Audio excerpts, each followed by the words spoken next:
All-Star voting. It is the top of mind for everyone among the Sixers family, everyone that's a part of the Sixers fan family, Sixers community. Help me out. Let's get Tobias Harris to his first ever All-Star game. Let's get Ben Simmons back to the All-Star game. Your 76ers still first in the Eastern Conference. Joel Embiid, Doc Rivers have both said that the best way to get multiple All-Stars in there is to lead the conference. This team can't do anymore, and here's Joel himself also on a crazy tear, not only looking for an All-Star bid once again, but potentially looking to be the MVP of this league. We got to get all three of these guys to the All-Star game. Voting closes on February 16th. So vote now, vote often for the next few days. Make sure you're using these players' names. You can hashtag their names. You can tag their handles on Twitter along with hashtag NBA All-Star. You can also vote on NBA.com or the NBA app.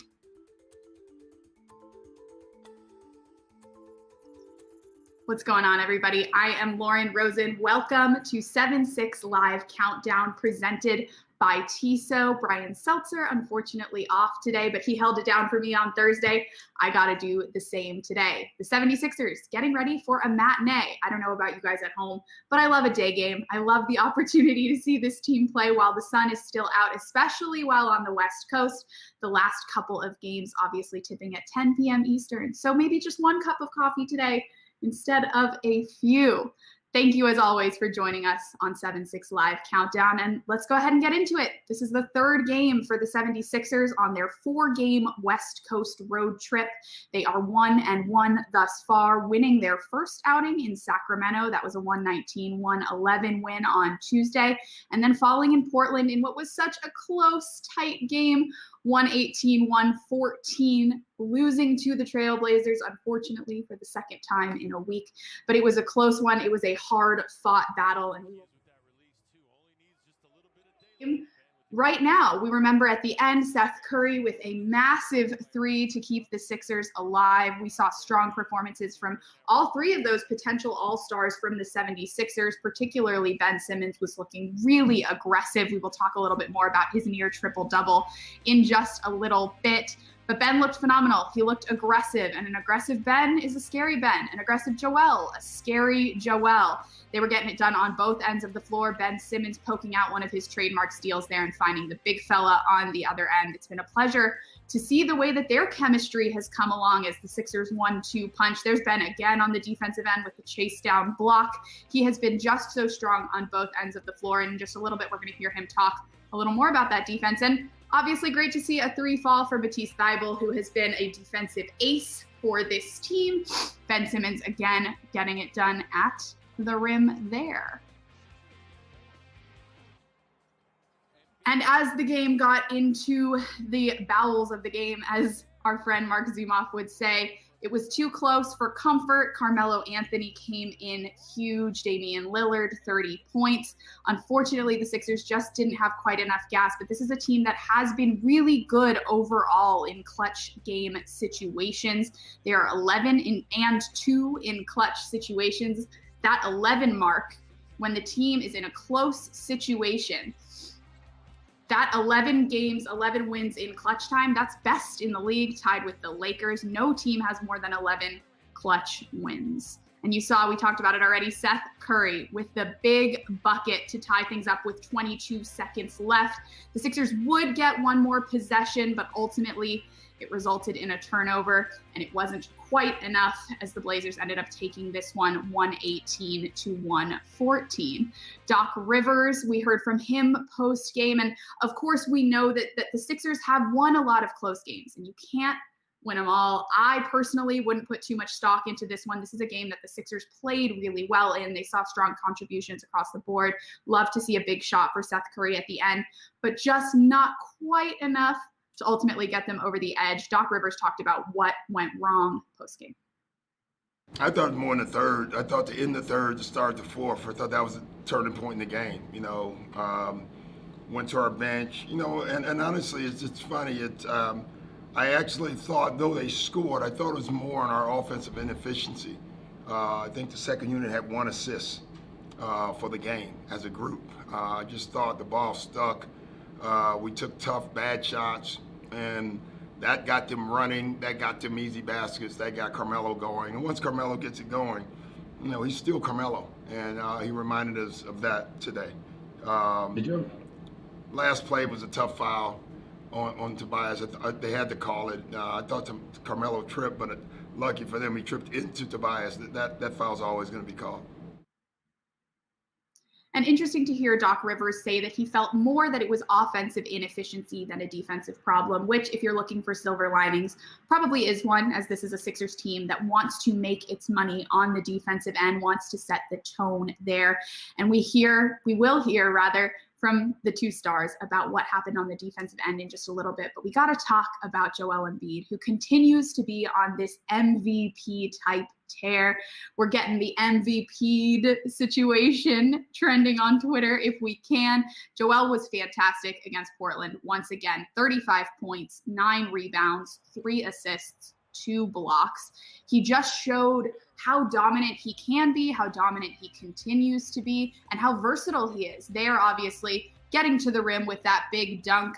He's learning. He's talking about how he's handling the double team. Of course, now I'm talking about doubles. There it comes. I wasn't sure if he was going to get it on this play, but there's that jump shot. He's not only making them pay at the rim, but he's making teams pay when they give him space to shoot the jumpers. And he has been so efficient from mid-range. He's been pretty good from deep as well. And that shot right at the end of the quarter was a special one to see go down. He was definitely feeling it, especially in that first half. Again, 35 points, 9 rebounds, 3 assists, and 2 blocks. A little more from the big fella, making that connection with Tobias Harris. The two of them have talked about their growing chemistry a lot in media availabilities, talking about how much fun they're having playing with each other. And anytime you can see Tobias and Joel connect for a lob, it's going to bring the good feels. That was awesome to see. And again, we've said it a few times. Of course, this game did result in a loss for the 76ers, but it was a hard-fought game, a pleasure to watch.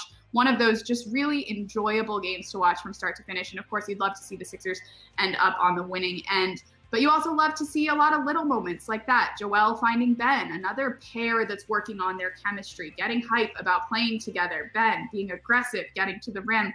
We're going to talk about Ben next. But before that, Joel Embiid did look ahead following the loss, talking about what the team is going to need to bring today in their day game in Phoenix. It's a bad loss. We got to lock in all game. Like I mentioned, beginning of the fourth was a game changer, and in the first quarter we ended up coming back, but they just made a bunch of threes to get to start the game, and they got going, and we didn't do it. We didn't set the tone from the beginning of the game, and we just got to focus on 48 minutes. Focus on 48 minutes. That's something we've heard the 76ers express their desire to do throughout the season. It's going to come up again a little bit later when we talk about my keys to the game. But a full 48 of effort starting on the defensive end, that appears to be a pretty good formula for these 76ers. So look for them to do that today in Phoenix and then Monday in Utah before they head home for a couple of games at the center. Ben Simmons was also pretty phenomenal in the game in Portland. Again, last final seconds didn't go exactly the way the team wanted to, but Ben showed why he has been an all-star already in his young career. 23 points, 11 rebounds, 9 assists, 10 of 12 from the field, 3 of 3 from the free throw line, which is an area he's expressed that he wants to continue growing at, not being afraid to get to the line and knocking them down once he gets there. Ben certainly did it all on Thursday in Portland. He did start out aggressive, as you see some of his first quarter work on Robert Covington here, the former teammates going at it in the post, and Ben getting the better of him on that one. Ben was doing it on both ends. It's something we've discussed over and over again. Here he gets the steal, pokes it out for Matisse Thybulle to finish the job, and then finds Joel Embiid on the other end. Ben has been just so good on both ends of the floor, making him a really, really unique talent in this league. And love to see, we've already talked about it once today, but the chemistry growing between Joel Embiid and Ben Simmons, it's maybe never been better. There we see that chase down block again for Simmons. He's so strong on the defensive end. He makes the game quick. He finds Matisse Thybulle on the other end. It's been really cool to see the chemistry that those two have been developing talking about Simmons and Thibault, who of course made a splash in the 2-3 zone against Indiana, but have continued to lock down opponents since. There he is driving to the basket. And everybody says when Ben Simmons gets downhill, he's dangerous, he's scary. That was a perfect example. And when he can create for his teammates, driving to the basket and finding an open Danny Green, nobody finds his teammates quite like Ben Simmons does. Showing a little more spice down low. Could this have been Ben Simmons' best game? Of course, he probably would say no, because he would say his best game results in a win. But in terms of a balanced performance, he was so strong on both ends. He was tasked with guarding Damian Lillard, who's been one of the league's top 3 or 4 scorers all season long, held Dame to shoot just 6 of 21 from the field. However, Dame did end up with 30 points, but not for lack of effort from Ben Simmons, holding a player like Dame, who can score at such a high rate, to just 6 of 21, a pretty big accomplishment. And Ben Simmons talked about what it means to him to be able to guard the best players in the league post-game. Take pride in guarding the best player on the floor every night. You know, it's not a one-off thing. You know, if you watch me, I'm typically guarding the best player, and you know, typically the best players are guards or shooting guards, whatever the case, point guards, whatever it is. And I love that. I love the fact that my teammates can look at me and tell me, you know, you gotta go out and lock this guy up.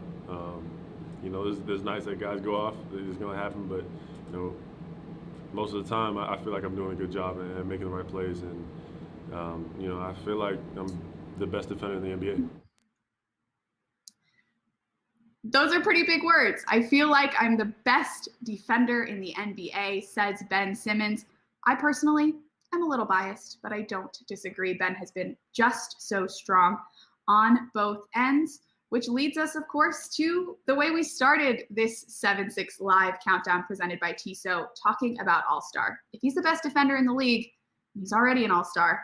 You'd think maybe Ben Simmons would be able to get back there. Tobias Harris putting up career numbers. When Tobias plays well, this team wins. When Joel Embiid plays well, this team wins. And again, if you have time right now, just hit that tweet button. Make sure you're hashtagging or naming Ben Simmons, Joel Embiid, and Tobias Harris, along with the hashtag NBA All-Star on Twitter, or go to the NBA app or NBA.com to vote for your favorite 3 Sixers. Voting closes on February 16th. You only have a few more days to get it done, so make sure you're supporting your favorite guys as they continue to lead the Eastern Conference. Another thing that I wanted to mention for everybody is The Scoop. That's our daily podcast series. I know Brian Seltzer gave a little bit of a pub for The Scoop on Thursday night, but if you make sure you subscribe to the Sixers Podcast Network, you will get access to The Scoop, which will be on its own feed, so make sure you're searching 76ers Scoop to find The Scoop. That's our daily podcast giving previews and recaps all season long for your team, your town, your 76ers. So make sure you're checking out The Scoop. That's anywhere podcasts are found. And of course, when you're subscribed to the Sixers Podcast Network, you also get our Friday deep dives with myself, Brian Seltzer, and Devon Givens, plus Mailbag Monday. If you have any questions for our mailbag, Brian and I will be filming/recording that on Monday. So make sure you're submitting your questions to either of us on DM. That's at Brian Seltzer on Twitter, at Lauren M. Rosen on Twitter, or calling our podcast line. There are many ways to submit a question, and we love hearing from you guys. So looking ahead to the matchup that is just over an hour away, the 76ers on their 3rd game out of 4, a trip through the Western Conference, meeting the very hot, sorry for the pun, Phoenix Suns today. The Suns are 4-0 in their last 4 games.